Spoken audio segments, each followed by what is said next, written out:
Hello everyone, how are you guys doing today? So today is going to be a fun day because I know all of you guys, or majority of the people on this webinar, love hearing and learning about SEO. But we're going to be talking about how to transform SEO into AI SEO. And I know a lot of people say, hey, SEO and AI SEO is the same thing. There is a lot of similarities, but there are some important nuances that you have to keep in mind to do well in AI SEO. In other words, yes, a lot of similarities, but doing SEO the old way for AI isn't going to get you the desired results you want. You have to adapt. And I'm going to show you how to transform your old strategy into a new strategy. So my name is Neil Patel. I'm the co-founder of NP Digital. We have two amazing people with us from the NP Digital team. We have Nikki, who will do a quick introduction, and then Kira will do one as well. So Nikki, do you want to start off first? Yeah, thanks, Neil. Hi, everyone. Nikki Lamb, head of SEO here at NP Digital US. I oversee both our SEO and our AI search offerings. So I'm excited to be here to talk to you about that transition today. And my name is Kira Steger. I am an SEO manager on the SMB side of NP Digital, NPXL, and I'm overseeing a very talented group of SEO strategists. And like Nikki said, we're super excited to jump in. All right. So at NP Digital, we're a global agency. If you guys have been on our webinars, you've seen this slide over and over again. The reason we like showing it is because we see a lot of data in all sectors and strategies of marketing, especially when it comes to AI, SEO, or GEO, or whatever you want to end up calling it. And we're going to be presenting some of that data to you guys today. But first, if you need help with your SEO, you can bust out your phone, turn on the camera feature, scan that QR code, and it'll take you to NP Digital, where we can just help you out with anything related to AI SEO, getting included in ranking higher on Google, getting included in the AI overviews, even ranking on Perplexity or any of the other platforms that you may be curious about. Again, just scan that QR code with your phone, or you can just go to npdigital.com. And we also have a Future of Marketing and AI Virtual Summit that's coming up. If you haven't joined, you should definitely do so. The first 3 days are free. You don't have to pay for days 4 and 5 if you don't want to attend them. Technically days 4. You'll get to scan the QR code and it'll take you to npdigital.com/summit. Again, the URL is npdigital.com/summit. We have a lot of amazing speakers that are going to be breaking down what they're doing in this new landscape. So now let's talk about the new rules of search, because search has changed a lot over the last 12 to 24 months.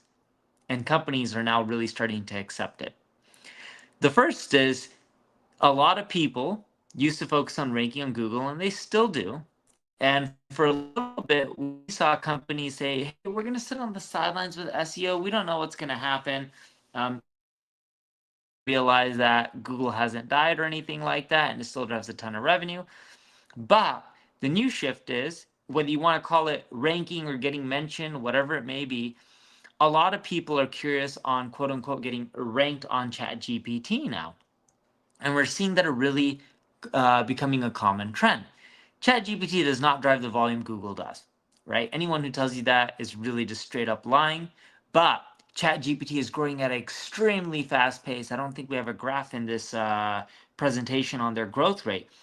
But it was just in a matter of months that they grew from 400 million active users to 700. These are weekly active users. They'll get to a billion pretty quickly. And my guess is in less than 12 months. Keep in mind, the world's population is somewhere around 7 to 8-ish billion people. Getting a billion weekly active users is a lot. And I think eventually they'll get to 2, maybe 3-ish billion active users on a weekly basis. So you got to be there. Whether you think it's important or not, the data shows that people are using the product. You got to make sure that you're mentioned there. The conversion rates are extremely high compared to traditional search, and the traffic's extremely valuable. Some quick stats. As I mentioned, the traffic's really valuable. AI-powered search visitors compared to organic search visitors are roughly 4.4x higher in value. We're seeing this with the conversion rates. And the reason being is with traditional Google search, you do a search, you click on a website, you do research, you either like what you see or you don't. You click the back button if you don't like what you see, and you keep going down the list of sites. With AI search, you're typing in a keyword or a prompt, whatever you want to call it. You're getting a response. You're continually asking follow-up questions until you get what you like, and then you click through to do the transaction. So the visitor is much more qualified because they're spending more time on platform versus traditional search. That's why the conversion rates are higher. That's why you don't see as much traffic, but the traffic you do see converts at a much higher rate. This is why you have no choice but to adapt and be there. And it's projected to be a $1.81 trillion market by 2030. So what are we going to dive in today? We're going to talk about how to reframe your SEO mindset and adapt to this generative AI world, and how you need to adapt based on how people are searching today, because it has adjusted. People are typing in longer queries, more specific. They're using follow-up questions. They're doing research on the platform, right? We'll also discuss the 3 pillars of AI SEO and how to use them to your advantage. And then we'll break down things like content formats and structure. And with content, yes, you can use AI content, or you can create content manually. If the AI content sucks in quality, it won't help you as much. So you probably are going to have to add in some elements and human review. And with content, we'll dive into this a little bit more. But you got to keep in mind, content has adapted in today's world, as we like to say, in which you're no longer just writing for robots, which is what it used to be for old SEO. Then SEO, call it, 5-ish years ago, changed to writing content for humans. And then if you look at today, you now have to write content for humans, but package it for AI, right? So you're pretty much having to please both. Awesome. Okay, so before we dive into the details, let's take a little bit of a step back and talk about the way people search and the way AI is actually interpreting our content. That's shifted a lot over the last few years, as Neil has just mentioned. So it's no longer just about putting your keywords on a page and hoping and praying that the clicks are going to follow. Today, search engines and AI are actually trying to understand the things that we're talking about, the people, the places, the brands, the concepts. And so that's the big shift that we're going to talk about first. So taking a look at the shift from from keywords to entities. So like I said, search isn't just about matching words anymore. It's really about understanding those concepts. And so an entity is a clearly defined concept, like a person, brand, or place that's going to be recognized across the web. And the big shift here is that AI is not just looking at single words or queries, it's actually mapping out the relationships between entities and figuring out what's connecting them. So when we're optimizing our content with that in mind, we're not just trying to rank for keywords, we're positioning ourselves to show up in AI generated responses, which are very, very quickly becoming just as important as those traditional 10 blue links that we're used to seeing on a search results page. Now that we have a basic understanding of entities, let's look at how search engines are actually using them and organizing them. And one example of that is knowledge graphs. So you can think of knowledge graphs as maps that are connecting entities with all of their attributes. This is actually helping AI understand user intent instead of just reading text on the page literally. So, for example, if somebody is searching for best laptops, AI is not just scanning for those exact words, it's actually tying in related entities like the brand Apple or Dell, attributes and features like battery life and price, and then sentiment from user reviews as well. And so that's how it's building you a complete answer. So the better we're aligning ourselves and our content to those entities and their connections, the easier it's going to be for AI search engines to use us as a relevant source in their answers. So with the entities and their connections in mind, we're able to actually see how AI is summarizing that information at a glance. And so whether you love them or you hate them, we're all seeing them and they're not going away anytime soon. AI overviews are those summaries that you see at the top of Google search results. And these are curated by pulling information from multiple different sources across the web into one cohesive answer. The trade off, however, of showing up in these AI overviews is that they're consistently lowering our traditional clicks that we're used to seeing because users are getting exactly what they need right on the SERP. However, being included in these AI overviews is incredibly powerful because even without that click to your website, the visibility is building trust and it's putting your brand in front of users at the exact moment they're looking for information. Now, continuing on with Kira's theme of trust, we also wanted to make sure to point out that being trusted and getting your brand mentioned within these AI platforms, within LLMs, it's really building a type of credibility that we are seeing is very different from traditional rankings. So being listed and visible and cited in AI search, it's building up this type of trust with users where I've had CMOs telling me, some of our real clients telling me that they have prospects coming to them, that have found them on ChatGPT. And these prospects come to them and say, hey, every time I typed into ChatGPT, what is the best wealth management company? Your company kept coming up. You guys have to be the best. I'm ready to sign up. And this is a theme that we've continued to hear from our clients. So unlike ranking in traditional search, you don't necessarily have to be number one, cited in ChatGPT or within the AI overview. Really just getting your brand consistently cited across multiple AI platforms can really pay off. And another example of this is Javi, who heads up LATAM, just got a lead from a private company that generates over $100 billion a year in revenue. Again, not 100 million, 100 billion with the B. And the reason we got hit up by them, they currently pay a holding company being like Omnicom, WPP, Publicis, etc., one of the big holdcos in the advertising space. They were just like, we asked ChatGPT on the best agencies for LATAM for performance marketing or digital marketing, and NP Digital continually came up and was recommended down there. So we want to test you guys out in LATAM. And technically, when they say test, they first said they want us to compete in a process with 2 other agencies. And if we win, test us out in LATAM. And then if it works out well, then we can do marketing for them in all the major countries that they're in. They're pretty much in all the countries in the world, are the major ones.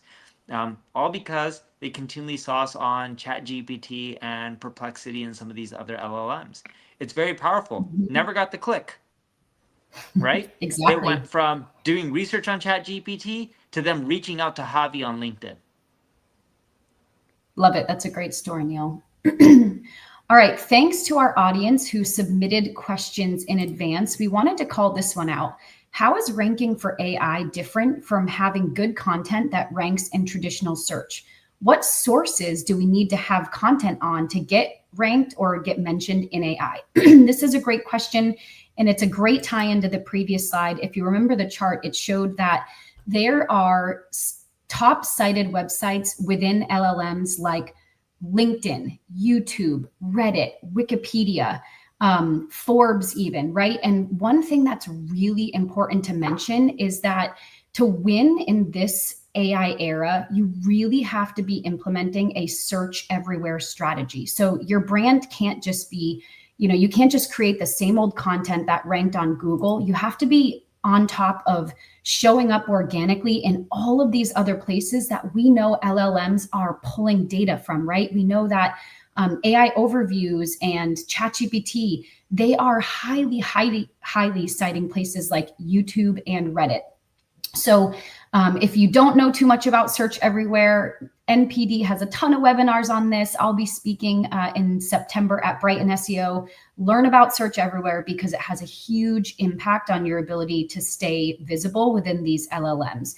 And aside from those more social platforms, you also saw Forbes listed on the screen here, right? So getting your brand mentioned across these other quality domains that are relevant, that are trusted by LLMs is really important. So yes, create your content that has worked for you before, but make sure that you're promoting it with a search everywhere strategy across all these other platforms. Great question. All right, and it wouldn't be an SEO or AI search webinar if we didn't talk about EAT. EEAT has been important for a while now. If you've been on these webinars before, you've heard our teams talking about that. And EEAT, for those of you who don't know, stands for experience, expertise, authoritativeness, and trustworthiness.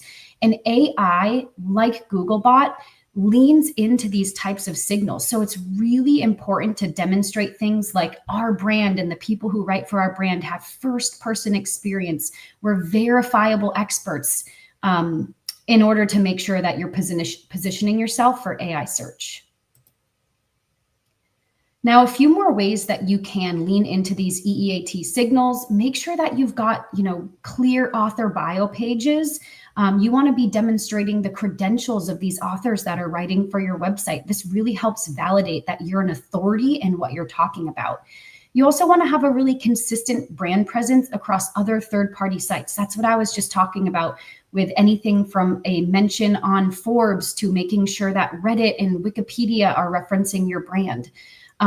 Also be thinking about, as Neil said, right, we're in this era where we're blending SEO, but also, writing for the user. And so with that, you want to make sure that you're weighing, engagement metrics. And then you also want to make sure that any outdated, inaccurate, old content is, refreshed and get that stuff optimized. Now, the role of authority has been a theme in the last few slides, and I want to make sure that we all really understand that the days of people prioritizing, the cheapest are really being overshadowed by everyone looking for the best, right?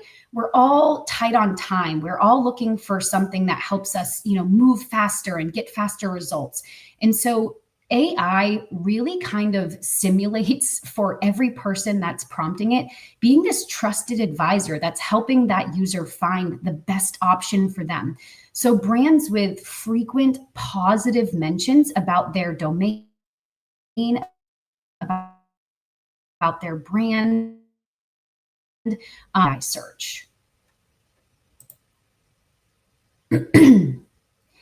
And so keep in mind, right, traditional keyword targeting, it's just like Neil said at the beginning, it's just not going to cut it anymore. You really have to be thinking about this next era of search and make sure that your content is structured for entity recognition. As Kira mentioned, you want to have citations and you really want to build that topical and that contextual authority and really lean into building up your reputation. Again, everybody wants the best solution for them and you really want to position yourself that way.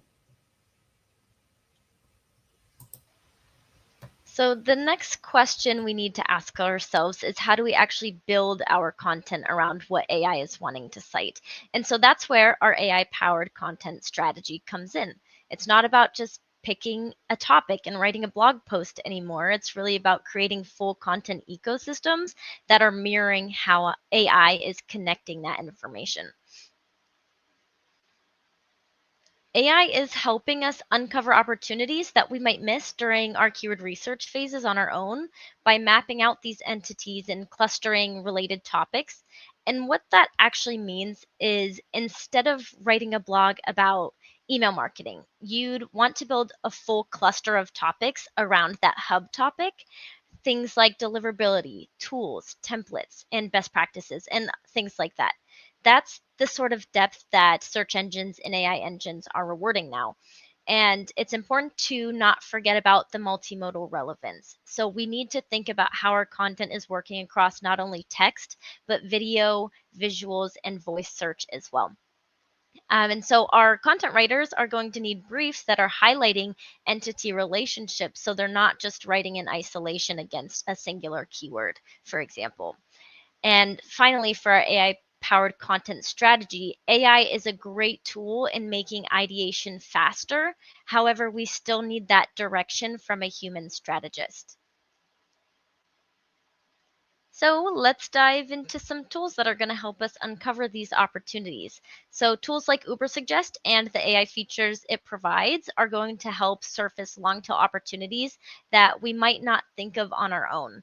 They're going to show us where competitors are strong, and also where they're leaving gaps. So an example here, you might see everyone is writing about social media marketing, but nobody is addressing specifically social media marketing for nonprofits in depth. And so that's going to be a chance to differentiate yourself from the competition. And when building your briefs, it's not just about the topics, it's about weaving in semantic terms, citing credible sources, and planning supporting formats like videos or checklists right from the start so you're not playing catch up later down the line. In the new age of AI, we also need to rethink about how we're valuing search volume. So when somebody is talking to an AI chat, they're not searching like they would in Google. For example, they're not putting in pinched nerve and seeing what results pop up.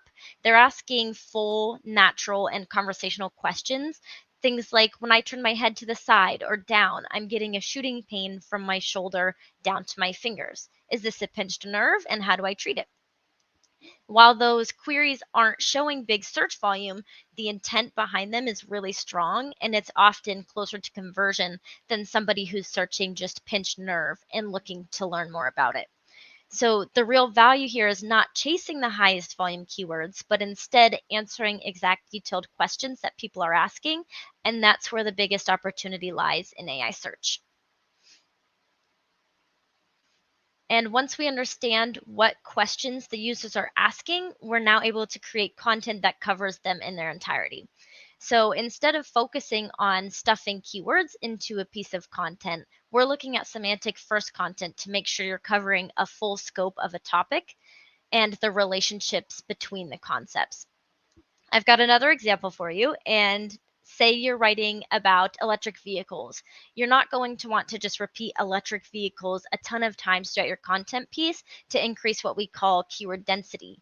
Instead, the shift is now we're going to connect the term electric vehicles to entities such as charging stations, range, tax incentives, battery technology, and things like that. And so these AI tools can help you structure the outline for your content to ensure that no angles are missed. And the result is awesome. It's not just ranking for a phrase or a singular keyword, it's actually positioning your content as the best and most complete answer for AI to serve its users. Now, even though AI is able to help structure our content, as I mentioned before, the human oversight is a really important role. So AI can draft quickly. However, those drafts are not going to win trust over our users or search engines. And so what makes that content stand out is the human element, the experience, the nuance, the perspective that machines just aren't able to replicate yet anyways.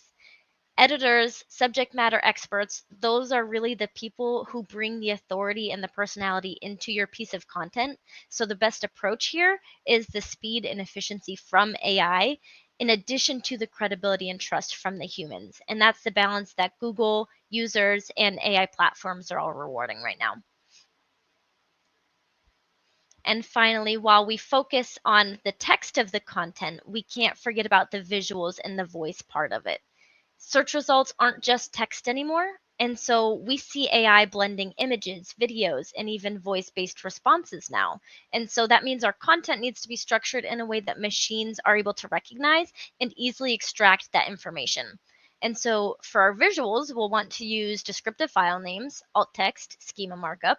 And then for video, we'll want to focus on clear captions and scripts. Those are going to be essential for AI extraction. And finally, think about how your content might be quoted in a spoken response. Shorter, scannable chunks are going to help with showing up across all of the different platforms and formats that AI is pulling into their results. All right, thanks, Kira. Let's hop into our second pillar, which is a really important one as it relates to AI search, which is technical. And we want to make sure to mention to you all that AI crawlers collect and parse information very differently than Googlebot.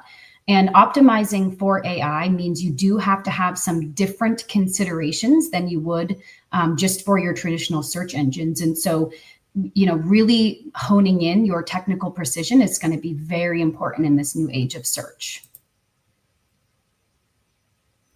So let's talk a little bit about those differences. Like I said, there are some very key differences to be aware of. Googlebot essentially builds an index of content and is using a very specific set of signals, right? We know they're looking at relevancy, authority, user experience. And while you might think, right, AI, it's so advanced, they probably have these really advanced, crawlers and all of that, they're actually way more rudimentary than Google's crawlers. So AI crawlers are really just focusing on gathering text to train or inform their models. They don't have this big index. They're not ranking pages and having this multi-layered algorithm like Google.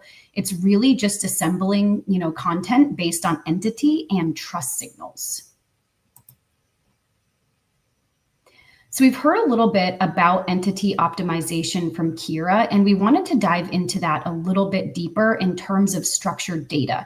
So you can see the study here on the right that there's really a big correlation between structured data and content that's ranking on these LLMs. Now, correlation isn't always causation, right? But it's a really good idea to test schema markup to help you clearly define the entities that are relevant on your website, right? Kara mentioned entities are the people, the products, the events, the concepts that are relevant to your brand. And using structured data is a really good way to make sure that you are clearly defining entities that you want to be, surfaced for within LLMs. So using structured data, it's really a helpful thing for both traditional search and for LLMs.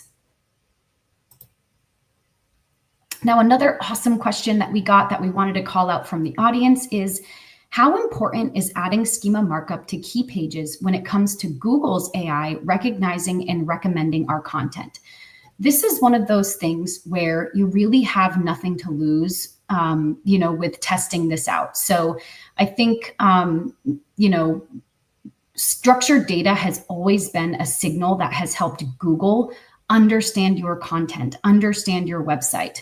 And so I would say this is a pretty important factor to test when it comes to the technical SEO side, because as you saw in that previous chart, there's a really high correlation between content that is currently marked up with structured data and the percentage of content that's being shown across these AI platforms.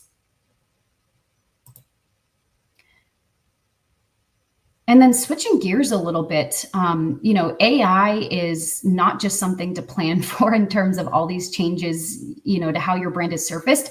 It's also something that can really fundamentally change how you plan your campaigns, how you do a technical audit. So as you're starting to think about, okay, I need to make sure that my technical SEO is really dialed in to rank for AI search, leverage AI to help you do that, right? These AI tools can help you scan your website, find things like broken links or indexing issues. You can have AI help, do some type of core web vitals audit or identify any crawlability gaps. So AI is your friend, right? When it comes to effectively and efficiently auditing your website and even figuring out what to prioritize. I know technical can be really overwhelming. You might find a lot of different things that need to be fixed. AI can also help you figure out where to start. So definitely look at it as your friend in this optimization journey. And then another really important thing to call out, I know I spoke earlier about how these AI crawlers are a lot more rudimentary than you might think. They're not advanced crawlers like Google. Well, one of the things that's incredibly important to understand is that these LLMs, they really can't do any type of client-side rendering. So you need to make sure that you've either got some type of server-side rendering in place so that your key website content isn't going to get missed by these LLM bots. So your key website content really needs to appear in that initial HTML load. And this is really critical for things that you want to make sure that the LLMs are getting directly from your brand, right? You might have other websites out there talking about your product pricing or stuff like that, but you want to make sure that that information is available directly to the LLMs from your website. So don't hide your content behind a bunch of JavaScript. Make sure that everything is, rendered server side for these bots. And another awesome new, way to feed information to LLMs is to create an LLMs.txt file. If you've been in the SEO community for a while, you've probably heard of a file like a robots.txt. You could almost think of this LLMs.txt as the next iteration of that. It's a markdown file that you host on your website, and it essentially lets you bypass, any type of HTML or JavaScript parsing limitations and feed information directly to LLMs. And I've seen studies recently show in some cases that these LLMs are crawling these files. I think I saw one study that was like every 15 minutes. So we are starting to see evidence that these files are being used by LLMs. So use this type of file to include links to clear, assets, documents, resources, any type of information that you want LLMs to access directly. And keep in mind, like the LLMs.txt file, just like how you would continually update your, sitemaps file or anything like that you're feeding in, it's similar where you're continually updating it, and that's why they're hitting you again and again and again. Don't think of it as you do it once and you upload it and it's done. You want to keep it up to date. It's not as effective if you just do it one and done. Yeah, that's a great point, Neil. And I think it's a great observation about how AI search is working overall, right? Nothing really can be set it and forget it, because LLMs are really thriving off from fresh content. You want those signals to be constantly updated so that the LLMs know you've got fresh content, and you really can be a trusted, reliable source of new information. Now, we wanted to give you an example of what an LLMs.txt text file could contain for a healthcare brand. So Sustain is a brand that makes eye drops, right? And their LLMs.txt could list all of their product families. It could list different surgical devices. It could list safety data and usage guidelines. It could also include things like, patient and healthcare portal resources like FAQs, rebates, clinical education. This brand Sustain could also make a whole regulatory hub with safety updates, recall information, and you really could just consolidate, a lot of information into an easy to parse resource. So, this gives you just an idea of the types of things that you could do if you were this type of brand. And hopefully this inspires you to think about what type of information could I be feeding more directly to LLMs. All right. And then we also wanted to share a quick case study with you all, so you can kind of see how we at NP Digital really bring this type of work to life. So we work with a brand called Universal Technical Institute, and they started losing organic visibility because of some algorithm updates where Google was really prioritizing, local MapPap results, and it kind of threw off a lot of their visibility. So we noticed that their expansion efforts really weren't optimized for things like entity recognition, which you've heard a lot from us about today, or AI style snippets, which is incredibly important for things like AI overviews. They also lacked consistent signals about their brand, which, as we've also talked about, is really important. So how did we help them out? Well, we really overhauled their technical SEO. You just heard from me about how critical this is for AI search. And so we wanted to make sure that their core web vitals were in check, that they were optimized with structured data to be more highly visible, across the web, and insert features like people also ask. We also introduced very entity-rich content, right? This is really important. To improve their AI parsing and their overall authority. And then we really did a lot of work to reinforce their brand credibility, right? This is more important today than ever. You need to have your brand mentioned. You have to be seen as a critical or credible source all across the web if you really want to show up in AI search. And the results that we were able to drive for them were absolutely incredible. We were able to grow organic search sessions by 411% year over year for their new program expansions. Their total organic search queries increased by 18%. And this is after, coming off from a double-digit decline.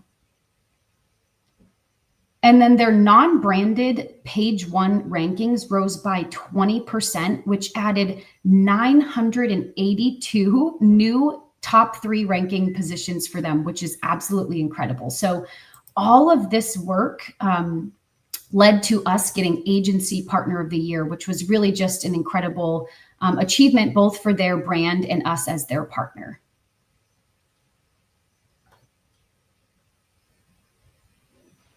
Thank you, Nikki. That case study was fantastic to see.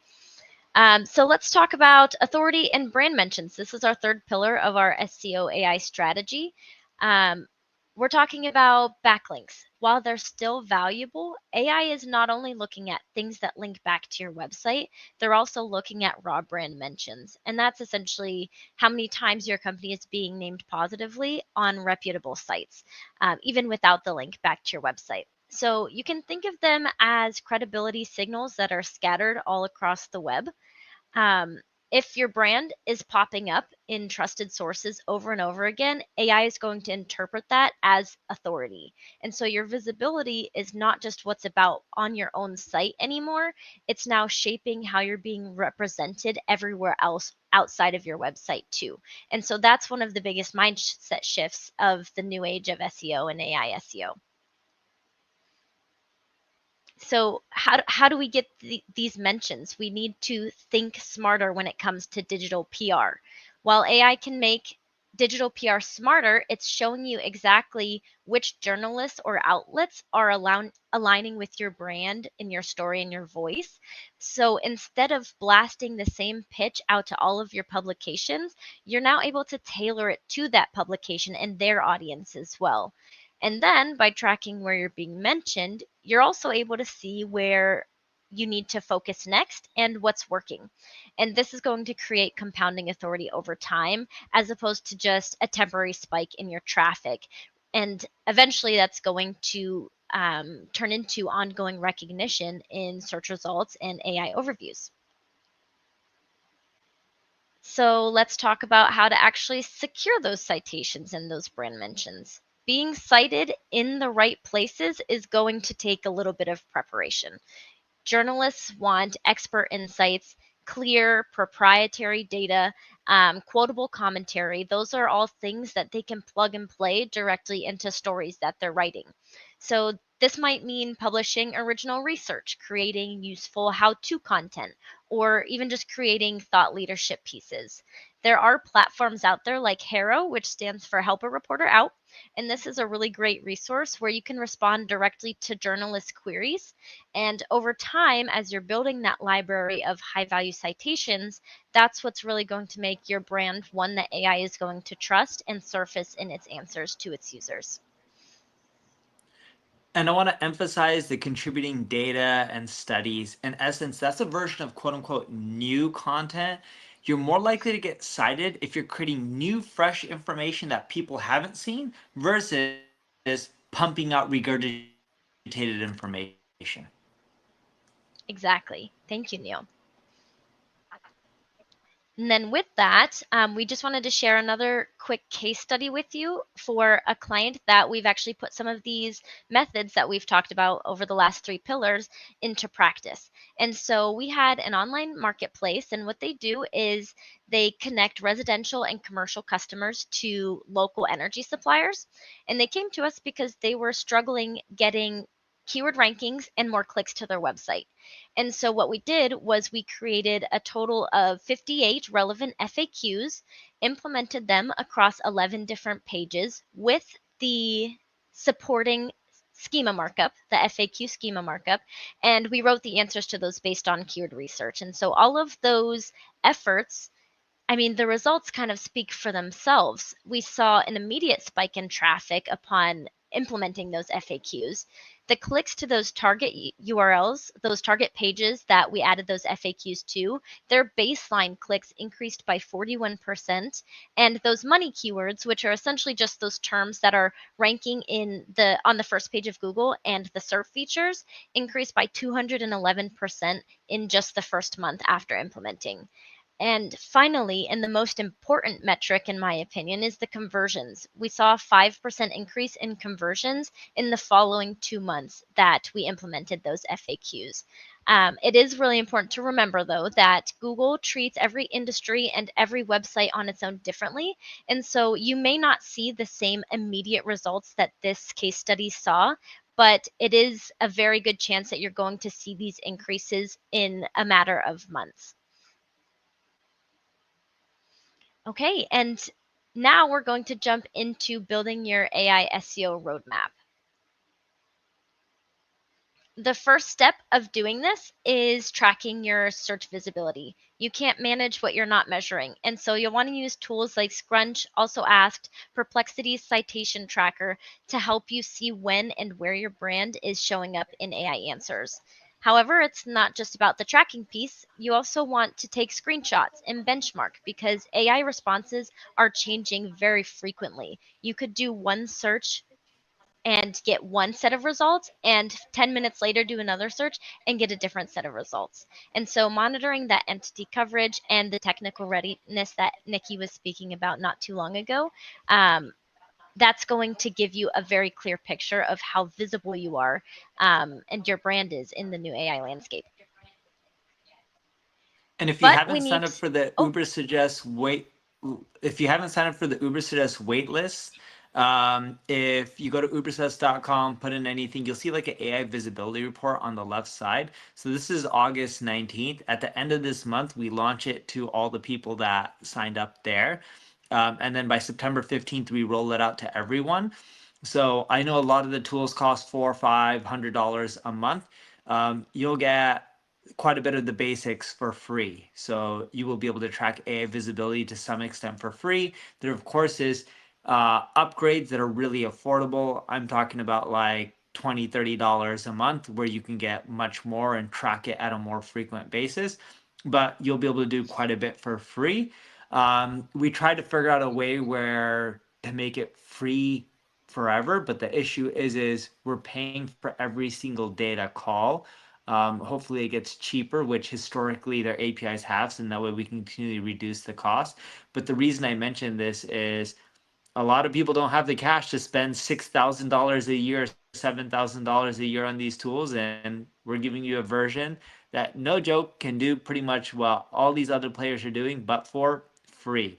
And then within, call it mid-October-ish, you should see a keyword overview report that comes out on Uber Suggest. And then when you type in words like marketing or whatnot, you get all the data from all the AI platforms and search platforms. And again, you'll be able to do a lot of that for free. very cool. Thank you for sharing that, Neil. Yeah. Awesome. So we're going to move into step 2, and this is where we're thinking a little bit bigger outside of just our on-site SEO. And this is building a multi-channel strategy. As we've mentioned throughout this presentation, AI is not just pulling from your site anymore, it's literally pulling from everywhere on the web. And so that means your strategy has to go beyond publishing blogs and content on your website.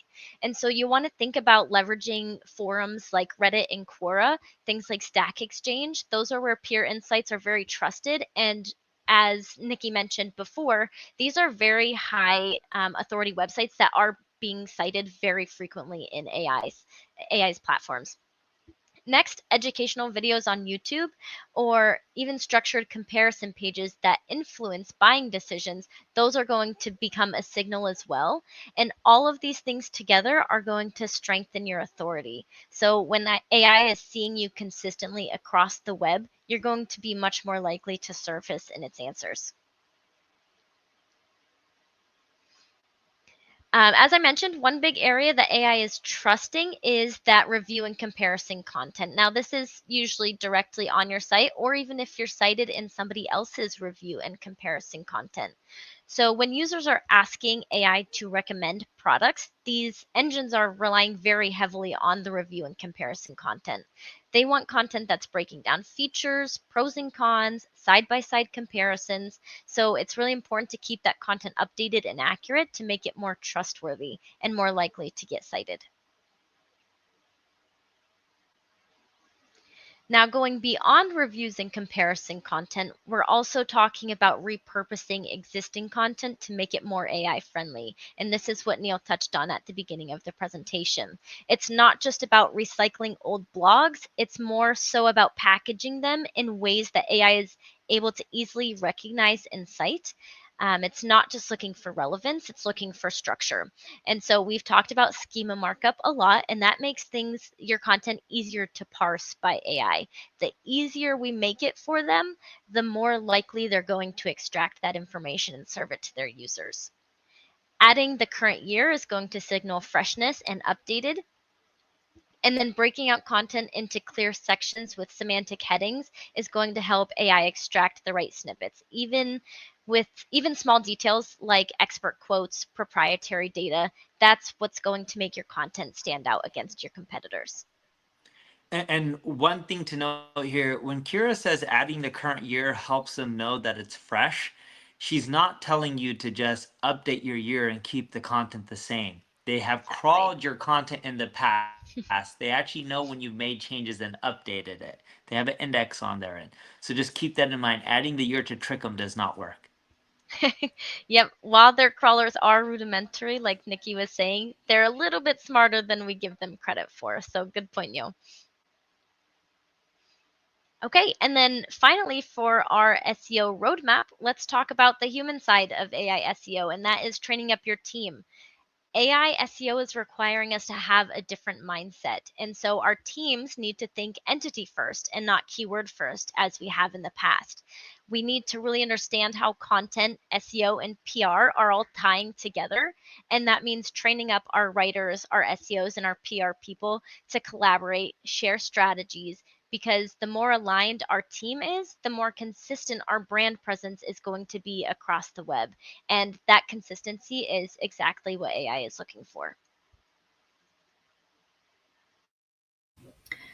All right, and we wanted to give you all just a couple of bonus topics that are relevant to this conversation.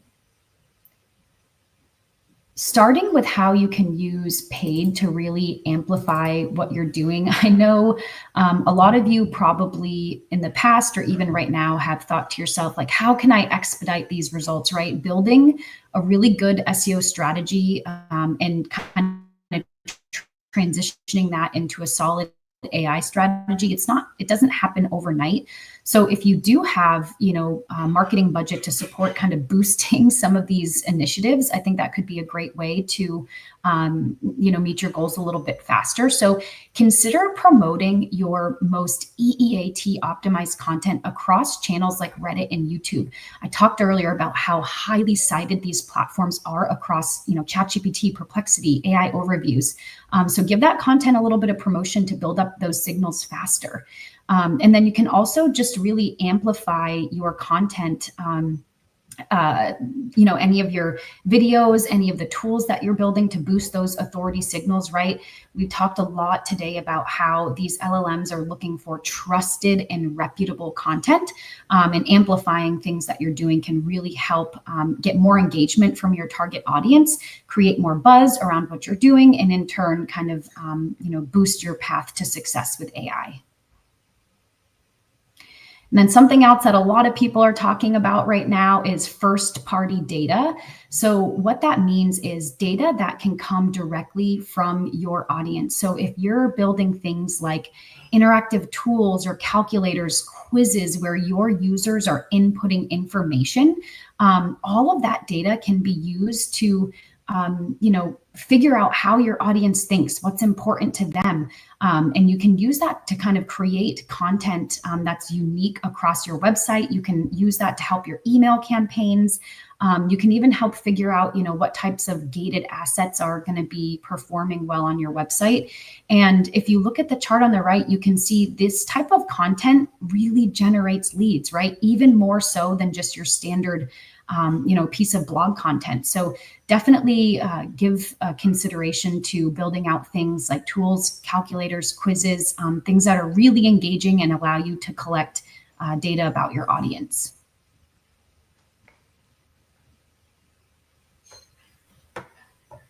All right, so let's now talk about AI SEO and wrapping it up and getting into Q&A, which is the fun part. So look, traditional SEO can't necessarily guarantee you the best results in AI powered search, but a lot of those traditional SEO factors help. You just need to think about entity optimization and eat signals and brand mentions, and even things like reviews, because they're scraping all the reviews and determining which products, services, and brands to recommend with these LLMs.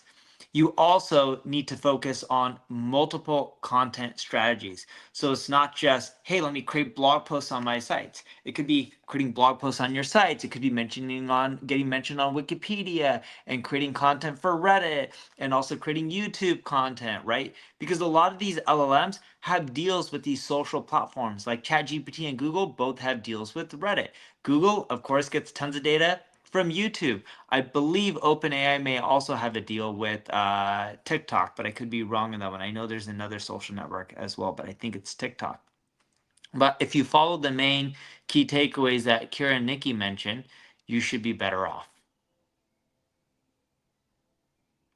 And if you want to work together on AI SEO, you can go to npdigital.com or just take out your phone, scan the QR code, and it'll take you there and just fill out your information and we'll get in touch. Keep in mind, we help companies, I think, in 30 plus countries at this point. I think yesterday Mike G, our CEO, was telling us we're at 35 or 36 countries. I forget the count. I stopped counting a while ago, but whatever language you guys are doing business in, even if it's multiple, and it doesn't matter what regions, we pretty much have people on the ground in most countries. And we have an upcoming webinar, how to do content marketing in an AI first world. Because doing content the old way of just creating these listicles or skyscraper techniques or just doing really thorough content that's more thorough than everyone else's, it doesn't necessarily give you the results that you're looking for in an AI first world. Especially, when I started with content marketing, we were writing 5,000 plus word articles and it crushed it on Google. Those days of doing that isn't what people are looking for. And it's not what these AI platforms are looking for. Yes, in some cases, they want you to write 5,000 words, but in most cases, no. And there's much more to content marketing in today's world because it's much more complex than ever, because it's also not necessarily keyword based. It's a lot more topic based. And we'll cover a lot of this kind of stuff in our next webinar. You can scan the QR code, it'll take you there, register. It's free. You have nothing to lose. All right, Colin, let's get into some questions. Holy smokes. Like, we have so many freaking questions, and that was such amazing content. You crushed it, Nikki, Kira, Neil. Thank you for all of that. Lots of really good ones. So first question, maybe just for Neil. AI SEO, LLM optimization, geo, SEO. I mean, AI SEO is basically the same thing as geo and LLM optimization. Like, we're talking about the same stuff, correct? Yes. That was one question. Okay, right. Let's go to Kira and Nikki. So this is a good one, and 3 people asked the same question. How do we identify high performing entities? If that is so important, like, are there tools for that? What's the process for that? Any tips or tricks on how to do that? And maybe start with Kira, and Nikki can provide backup. Yeah, that sounds good. It's all going to come from external research and kind of a mix of different tools. And so for me, I like to dig into like Google Search Console. So your own data first. Take a look at what people are searching for when it comes to your brand, when it comes to your products. And if you're getting visibility and clicks for those terms, that will tell you that it's going to be a high performing entity. Another thing you can do is take a look at like Wikipedia pages searching your services that you're offering. And so if you see specific brands or topics surrounding your services, that's another way to know that those are high performing entities.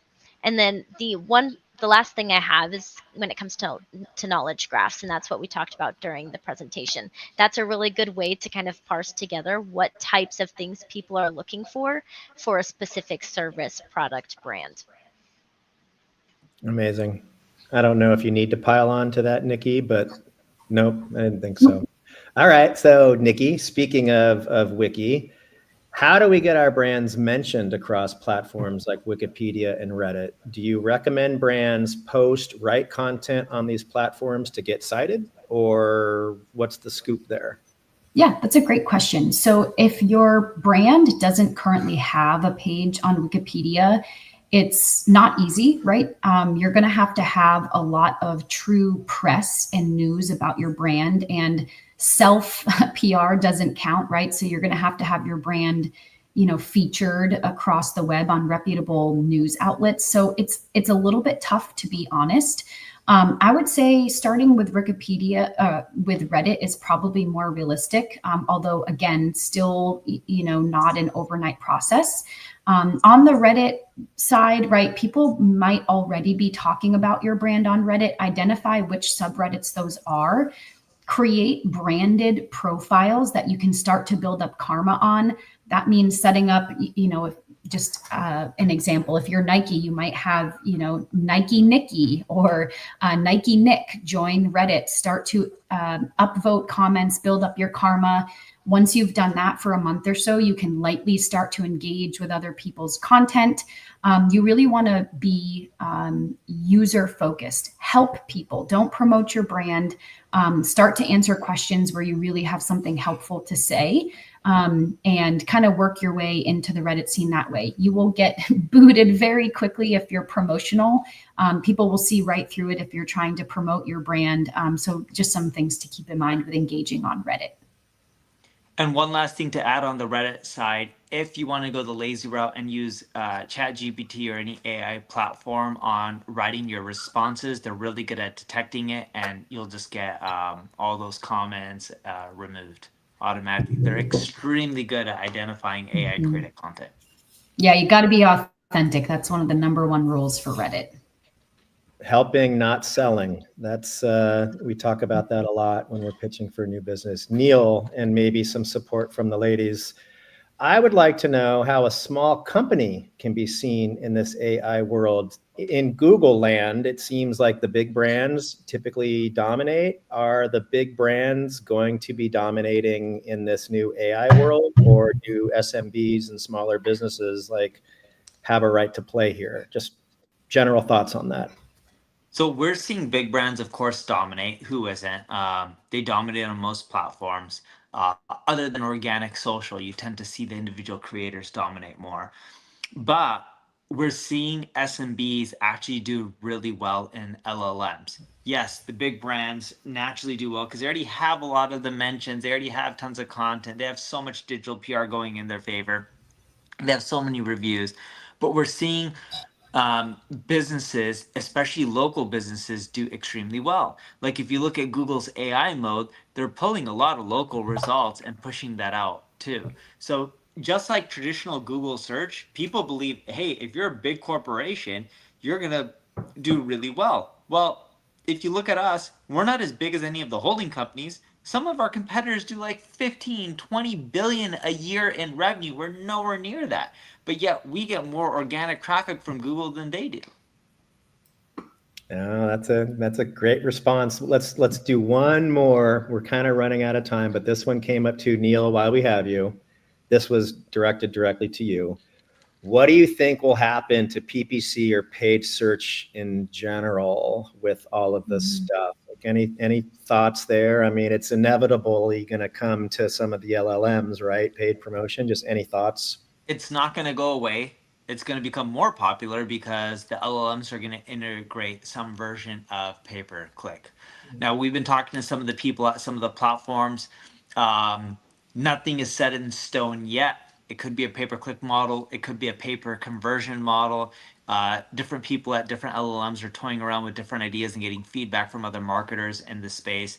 But they are planning on integrating paid models eventually. And some of them already have some paid models in there.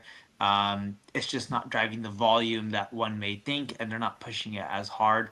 But ChatGPT definitely will integrate some of these models. Why? Because it will just make them more money, and it's a business.